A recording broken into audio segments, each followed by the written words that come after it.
नमस्कार प्रेक्षकांनो. आज या भागात जो ट्विस्ट फुटलाय ना, तो इतका भयानक आहे की तुम्ही जर शेवटपर्यंत पाहिला नाही तर संपूर्ण गोष्ट चुकवणार आहात. कारण काल रात्री अर्णवने जे बोलून दाखवलं त्यांनी अंजलीताईंना अक्षरशः आतून मोडून टाकलं. त्यामुळे व्हिडिओ शेवटपर्यंत बघा आणि लाईक सबस्क्राईब नक्की करा. स्कूटरवर गोड हसत हसत घरी येणारे अर्णव ईश्वरी, पण घरात पाऊल टाकताच वातावरण गोठलेलं.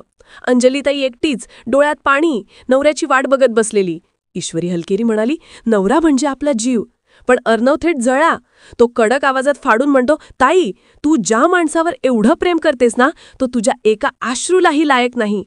हे वाक्य अंजलीच्या हृदयात इतकं खोल घुसतं की आज सकाळी धडाम, अंजली गायब.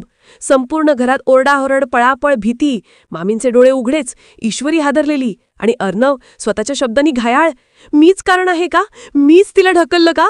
पण खरी ट्विस्ट इथेच नाही, कारण राकेश आणि शकुनी मामाने काल रात्रीचा प्रसंग ऐकूनच नवीन खेळी आखली आहे. अंजली स्वतःहून गेली, तिला कोणीतरी बोलावलं की कोणीतरी तिला गायब करून संपूर्ण घरावर संकट टाकायचं ठरवलंय. पुढचा भाग अक्षरशः तोंडात बोटं घालायला लावणार आहे. अर्णवचा कोसळलेला अभिमान, ईश्वरीचा डळमळणारा विश्वास आणि अंजलीताईंच्या गायब होण्यामागचं काळं सत्य. मंडळी, सांगतो, हा एपिसोड मिस केलात तर नंतर स्वतःलाच दोष द्याल. लगेच सबस्क्राईब करा, लाईक करा आणि व्हिडिओ शेवटपर्यंत बघा.